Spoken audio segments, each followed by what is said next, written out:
Buenas tardes para mis estimados estudiantes del curso de Sistemas de Información Contable. Es un gusto saludarlos, espero que se encuentren muy bien. En esta tarde, fíjense que el tema de esta semana tiene que ver con el asunto de los procesos contables, procesos de contabilidad interna. Y pues el otro día yo les hice el comentario a ustedes de que en el asunto de la contabilidad interna hay una serie de procesos. Pero en esta semana el tema tiene que ver específicamente con la propiedad, planta y equipo. Y los famosos activos fijos, ¿verdad? Los cuales realmente sí es muy necesario y muy importante que los tomemos en cuenta, que los tomemos en consideración en relación a los procesos en cuanto a la forma en que nosotros vamos a contabilizar los activos fijos. Les quiero comentar, fíjense que muchas veces nosotros como auditores, al momento en que nosotros revisamos la propiedad, planta y equipo, la forma en que se contabilizó, nos damos cuenta de una serie de errores dentro de ellas. Dentro de esos errores, lo más común es de que los porcentajes, según la ley, nosotros no los apliquemos de la manera adecuada o apliquemos porcentajes distintos a la ley. Y eso obviamente en su momento nos trae una serie de consecuencias, ¿verdad? Entonces, precisamente para eso consideré la necesidad de hacer este video. Y aquí les presento una hoja de trabajo que ustedes ya conocen perfectamente bien. Creo yo que tal vez no tengo la necesidad de explicarles la hoja de trabajo, pero sí tengo la necesidad de explicarles algunos procesos en relación a la propia planta y equipo, que es el tema de esta semana, ¿verdad? Pero en una manera muy general, ya ustedes conocen este proceso de la hoja de trabajo. Ya ustedes saben de que en este lado encontramos nuestro balance de saldos, donde anotamos todos los saldos del periodo. Anotamos también nuestros ajustes, luego nuestros saldos ajustados. Se han de recordar ustedes que luego trasladamos nuestras cuentas a un costo de ventas, si así se requiere. Por ejemplo, nuestras mercaderías, se recuerdan que el inventario inicial se anota en el debe de costo de ventas. En nuestro haber del costo de ventas anotamos lo que es las mercaderías inventario final. Pues de hecho esta hoja de trabajo para la siguiente semana también yo creo que nos serviría bastante, porque vamos a hablar acerca de los estados contables. Entonces eso nos serviría bastante. Pero ¿a qué quiero llegar? Específicamente a lo que me quiero enfatizar es precisamente al rubro de las depreciaciones. ¿Se recuerdan ustedes? Tenemos una depreciación mobiliario y equipo, tenemos las depreciación, en este caso tenemos depreciación equipo de computación, tenemos depreciación acumulada mobiliario y equipo, tenemos depreciación acumulada equipo de computación. Pues en los recursos de esta semana yo les anoté en sus diapositivas, ustedes las pueden ver, en relación a todos los porcentajes que se incluyen dentro de las depreciaciones. Fíjense, mis jóvenes, de que en los porcentajes según el impuesto sobre la renta, resulta que tenemos algunos porcentajes incluso ya muy conocidos, como por ejemplo la depreciación del mobiliario y equipo. El porcentaje de depreciación del mobiliario y equipo es un 20%. Siempre y cuando sea el mobiliario y equipo de la oficina, ¿verdad?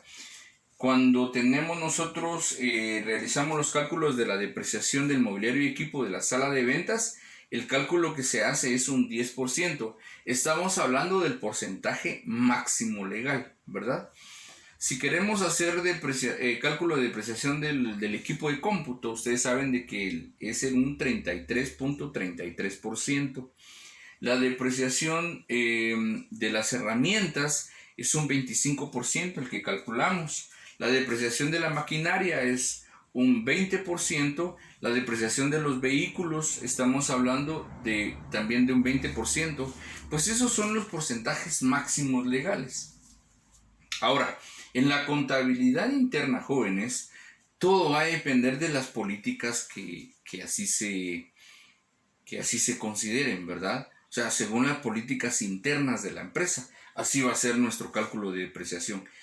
Esos porcentajes máximos legales a nosotros nos van a servir precisamente para que nosotros podamos deducir de nuestro impuesto sobre la renta. Ahora, ¿dónde está el problema o dónde está el error cuando se calcula un porcentaje distinto al que la ley nos permite? Por ejemplo, por eso es muy necesario que conozcamos todo esto. Por ejemplo, podría ser de que nosotros le calculemos un 25% a la maquinaria, por ejemplo, cuando resulta que la ley únicamente nos permite a nosotros, como porcentaje máximo legal, un 20%. Pero ¿qué sucede si nosotros le aplicamos un 25%? Lo que sucede es de que como estas depreciaciones se terminan convirtiendo en un gasto deducible del impuesto sobre la renta, el problema que le damos, en que nos metemos en el momento de aplicar un porcentaje distinto, es de que estamos pagando menos de impuestos sobre la renta. Entonces, por eso es de que en contabilidad tenemos que tener mucho cuidado con eso. Y en su momento nos podrían hacer algunos ajustes por parte de la SAT. ¿Por qué? Porque nosotros estamos aplicando un porcentaje más de lo que la ley nos permite a nosotros. Por ejemplo, algo que muy poco se conoce, porque nosotros sabemos de cajón, ya uno sabe de que el porcentaje de la depreciación del mobiliario y equipo es un 20%. Eso lo sabemos nosotros de cajón. Pero resulta de que en una empresa podemos nosotros tener mobiliario y equipo tanto para la oficina, las oficinas administrativas, como también mobiliario y equipo en sala de ventas. Pero venimos nosotros y calculamos un 20%, pongamos la palabra, parejo. Apliquemos un 20% parejo de mobiliario y equipo. Y resulta que no hicimos la clasificación. Resulta que no hicimos diferencia entre el mobiliario y equipo sala de ventas y el mobiliario y equipo de la oficina. Y eso nos trae serias consecuencias porque segurito ahí vienen los ajustes por parte de la administración tributaria. ¿Por qué? Porque resulta que teníamos mobiliario y equipo sala de ventas y al mobiliario y equipo sala de ventas únicamente se le aplica un 10%. Entonces, eso es muy importante que nosotros lo conozcamos y que lo sepamos aplicar, ¿verdad? Que lo sepamos aplicar, que sepamos los porcentajes, que conozcamos los porcentajes, cómo se aplica la depreciación del mobiliario y equipo, cuál es el porcentaje máximo legal. Y lo que les explicaba hace un momento, esos son los porcentajes máximos legales. En sus diapositivas ustedes los van a encontrar. Pero eso no significa que eso debemos o tenemos que aplicar. Todo va a depender de las políticas de la empresa. ¿Eso qué significa? Tal vez surge una pregunta. ¿Yo podría aplicar un 10% a mis herramientas, por ejemplo, si el porcentaje máximo legal es un 25%? La respuesta es que sí. ¿Por qué? Porque la ley nos dice a nosotros porcentaje máximo legal. Significa que sí podríamos aplicar menos, pero no podemos aplicar más. O sea, podemos aplicar si el porcentaje máximo legal es el 25% de las herramientas, según la política de la empresa podríamos aplicar un 20%, podríamos aplicar un 15%, un 10%, un 5%, lo que la política de la empresa nos autoriza a nosotros. Entonces, por supuesto, hay otra situación que tenemos que ver. Media vez usted aplica un porcentaje a la depreciación de cualquiera de lo que tenga que ver con la propiedad, planta y equipo, esa depreciación no se puede variar sin previo aviso a la administración tributaria. tenemos que aplicar el mismo porcentaje. Si yo digo, mejor dicho, la empresa me dice, según sus políticas, vamos a aplicar un 5% sobre las herramientas cada año, entonces usted no puede decir, bueno, esta vez voy a aplicar un 5% y el otro año voy a aplicar un 10%. Y luego pues me va a servir ahora un 20% porque para que disminuya mi impuesto sobre la renta. No, señores, eso no lo podemos hacer. La cantidad que empecemos a depreciar es la cantidad que nosotros vamos a ir depreciando cada año. Y de hecho, en contabilidad así se maneja. Como auditores, eso es precisamente lo que nosotros en su momento tendríamos que ir a verificar, ¿verdad? Entonces, jóvenes, recuerden que como auditores nosotros nos toca ir a supervisar, nos toca ir a revisar, pero también como auditores también nos puede tocar venir y asesorar al contador y el contador obviamente lo que va a hacer es guiarse de lo que usted le dijo como un profesional.